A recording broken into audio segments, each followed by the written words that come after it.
E aí galerinha, sejam bem-vindos ao meu canal Rumo ao IFRN.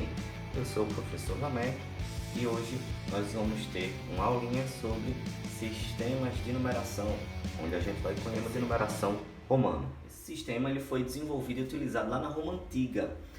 Até hoje é possível encontrar nos mostradores de alguns relógios, na indicação de datas, séculos, leis, capítulos de livro. No sistema de numeração romano, são utilizadas 7 letras, que são os símbolos desse sistema, para representar os números. E são esses símbolos aí, ó, I, V, X, L, C, D, M. Cada letrinha dessa tem um valor específico. O I vale 1, o V vale 5, o X vale 10, o L vale 50, o C 100, o C vale 100, o DM e o M vale 1000, tá? Bem, esse é o sistema de numeração romano. Para a gente poder formar os números, existem algumas regras. São 4 regrinhas que eu quero mostrar para vocês. A primeira delas, que algumas pessoas às vezes erram, é que as letras I, X, C e M são as únicas que podem ser repetidas e só até 3 vezes, tá? Eu não posso repetir a letra V, porque se eu repetir V e V, dá 10. Então já tenho um símbolo para o 10, certo? Então, só uma observação importante para a gente não confundir e não cometer erros bestas, tá? E a segunda regra é que quando uma letra é somada, é escrita à direita de outra, de valor maior ou igual, a gente soma os valores dessas letras. Como assim?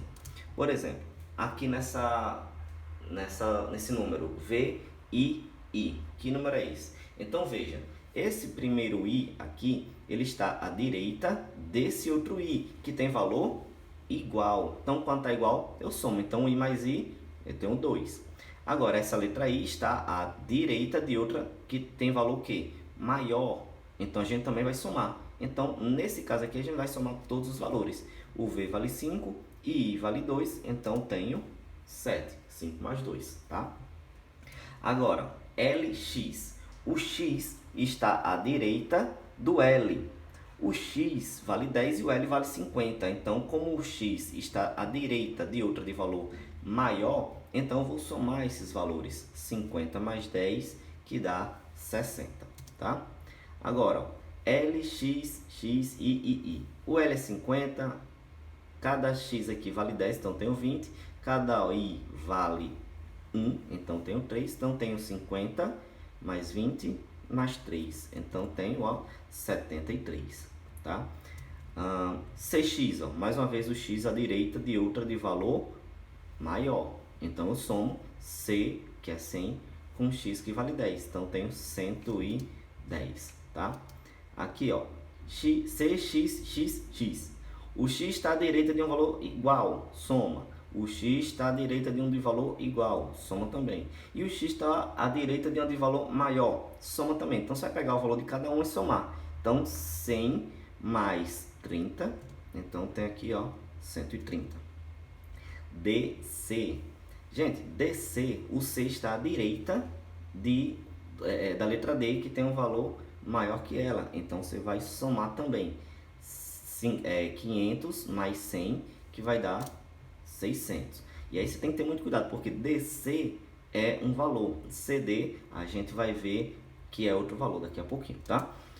MCC, mesma coisa. O C está à direita do outro C, que tem valor igual, então somo. E o C está à direita do M, que tem valor maior, soma também. Então, M mais C, 1200. Tranquilo, gente? Então, essa é a segunda regra. Vamos para a terceira regra agora. Quando uma letra é escrita à esquerda de outra de valor maior, a gente vai subtrair os valores dessas letras. Então, se liga, na segunda regra, a gente soma quando a letra está à direita de outra de valor maior ou igual. Se ela tiver à esquerda, a gente subtrai. Então, tem 3 observações que são importantes. Primeira, o I só pode aparecer antes de V e X. E I só pode aparecer antes do V e do X. Então, olha o que é que está dizendo a regra. Quando uma letra está à esquerda de outra de valor maior, a gente subtrai. Ó. O 1 está à esquerda do 5, então subtraio. 5 menos 1, que dá 4. No segundo exemplo, o i está à esquerda de outra de valor maior. Subtrai, ó, 10 menos 1 que dá 9. Então, i só pode aparecer antes do v e x. Agora, o x ele só pode aparecer antes do L e do C. X só pode aparecer antes do L e do C. Então, ó, o x está à esquerda de outro que tem valor maior que ele. Então, ó, eu subtraio 50 menos 10 que dá 40. 100 menos 10 que dá 90. Beleza? E a última é a do C, que C só pode aparecer antes do D e do M. Então, ó, X só pode aparecer, aliás, C só pode aparecer antes do D e antes do M. Então, ó, lembra que eu falei lá atrás DC e CD? Justamente aqui, ó, CD, o C está à esquerda do D, que tem valor maior que ele. Então, vou subtrair, ó, 500 menos 100, que dá 400. E 1000 menos 100, que dá 900. Então, aqui você percebe que essa terceira regra, ela está servindo simplesmente para a gente escrever 6 números. 4, 40 e 400, 9, 90 e 900, tá? Então, bem importante guardar essas informações aqui para a gente utilizar quando for necessário escrever esses numerozinhos aqui, tá bom? Quarta e última regra é bem simplesinha, pouco utilizada, muita gente não sabe ou esquece, mas diz o seguinte: quando uma barra é colocada em cima de uma letra, a gente vai multiplicar o valor dessa letra por 1000. Se eu colocar duas barras, eu vou multiplicar por 1 milhão. Então, olha esses exemplos aqui, ó. Esse número aqui, ó, a gente já viu que é o 7. LX, a gente viu que é 60 e o LX, X e é o 73. Pronto. Esses são os valores normais dessas letras aqui. Agora, se eu colocar uma barrinha em cima do 7, então vou multiplicar o valor dele por 1000. Então, fica 7.000. LX, que vale 60, se eu colocar uma barrinha em cima dele, vai ficar 60.000. E se eu colocar uma barrinha em cima do 73, então, logicamente, 73.000, tá? Aqui, ó, esses valores aqui. Gente, se ligue. Aqui eu tenho o IV, certo? IV, ó, o I está à esquerda do V, que tem valor maior. Então, aqui é a da subtração, né? Aqui é 4, o L é 50, então eu tenho 54. Aqui, ó, outra regra que a gente acabou de ver, o XC e X. XC, ó, o X à esquerda subtrai, então aqui eu tenho 90. E X também, ó, tenho 9, então tenho 99. E esse número aqui que a gente já viu, ó, 123, regra da soma, né? Mais simplesinha da gente entender. Mas o que eu quero mostrar aqui na quarta regra é, se eu colocar uma barrinha, eu multiplico por 1000, mas se eu colocar duas barrinhas, então eu vou multiplicar por 1 milhão. E multiplicar por 10, por 100, por 1000 é bem facilzinho, é só pegar os zeros e colocar, ó. Quando eu multipliquei por 1000, que tem 3 zeros, coloquei 3 zeros ao final do número. Aqui, ó, 54, eu vou multiplicar por 1 milhão, que tem 6 zeros, então é só colocar os 6 zeros aqui, ó. 99, se eu colocar duas barrinhas aqui em cima dele, então vou multiplicar por 1 milhão, então vai ficar 99 milhões. E por fim, o 123, se eu colocar duas barrinhas em cima do 123, eu vou multiplicar por 1 milhão, então fica 123 milhões. Como a gente disse lá no início, os números romanos, eles aparecem em indicações de séculos, de hora, de capítulos, certo? Mas é importante a gente saber também uma regrinha sobre a utilização dos séculos. Como é que a gente calcula os séculos? Primeira coisa que todo mundo sabe é que um século é a unidade de tempo que equivale a 100 anos.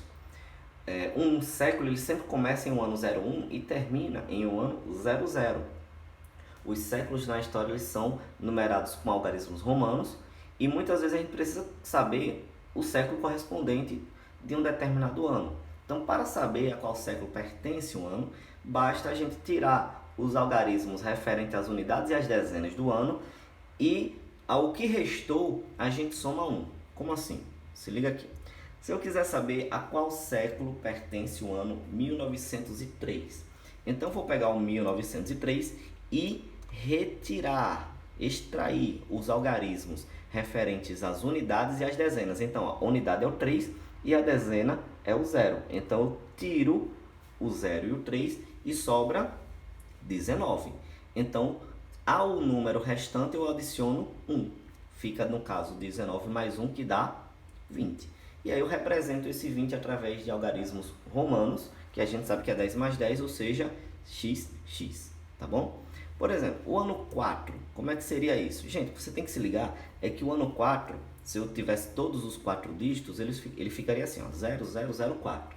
Tiro o algarismo das unidades e das dezenas, tiro o 0 e o 4, sobrou o quê? 0. Só que ao que sobrou, eu somo 1. Fica, no caso, 0 mais 1, que dá 1. E 1 no algarismos romanos é 1. Aliás, i, né? Agora, quando um ano ele termina com 00, aí vem a exceção da regra, que diz que quando o ano terminar em 00, a gente tira os algarismos das unidades e dezenas e não faz mais nada. Por exemplo, o ano 1100, eu tiro os dois últimos dígitos, que é das unidades e das dezenas, sobrou o quê? Só o 11, não soma nada. É só pegar isso aí e representar com números romanos, que é o quê? xi. Belezinha, gente? Então é assim que a gente utiliza os algarismos romanos e a gente vai ver como é que o IF aborda isso aí numa prova. Questão que apareceu também no Proitec de 2015, que diz o seguinte, ó: o fato relativo ao açoite no tronco apresentado no texto 3 situa-se no contexto do século XV, que é o século XIV, XVI, que é o século XVII, XVI, que é o século XVIII, ou XIX, que é o século XIX. Mais uma vez, ó, a gente tem que voltar lá no texto, localizar o fato ao qual ele se relaciona, que é esse aqui, ó, açoite no tronco, pegar o ano em que aquilo acontece e ver em qual século aquele ano pertence. Então, vamos lá no texto 3, tá aqui, ó, já apareceu aqui, ou seja, de um mesmo texto ele extraiu duas questões dentro de sistemas de numeração e, se você observar, tem vários números aqui ao redor desse texto e você vai ver nas aulas seguintes que ele vai utilizar esse texto mais algumas vezes, tá? Mas o tronco em que ele se refere aqui, ó, aconteceu nesse ano aqui, ó, 1815, e ele quer que a gente expresse em qual século se refere esse ano. Então, o que é que a gente vai fazer? Vai pegar o 1815 e vamos descobrir qual é o século dele. Então, qual é a regra? Tiro o algarismo das unidades e o algarismo das dezenas. Ficou 18 e ao 18 eu somo 1, que vai dar 19, que em algarismos romanos, ó, 10 mais 9, o 10 é x e o 9 é ix. Então, século X e X, século XIX, alternativa correta, letra D. Belezinha, gente? Então é isso, galerinha. Se vocês curtiram esse vídeo, deixe seu like, se inscreva no canal, compartilhe esse vídeo, deixe seus comentários também e ative o sininho, que quando eu colocar outro vídeo aqui vocês serão notificados. Beleza? Bons estudos. Tchau, tchau.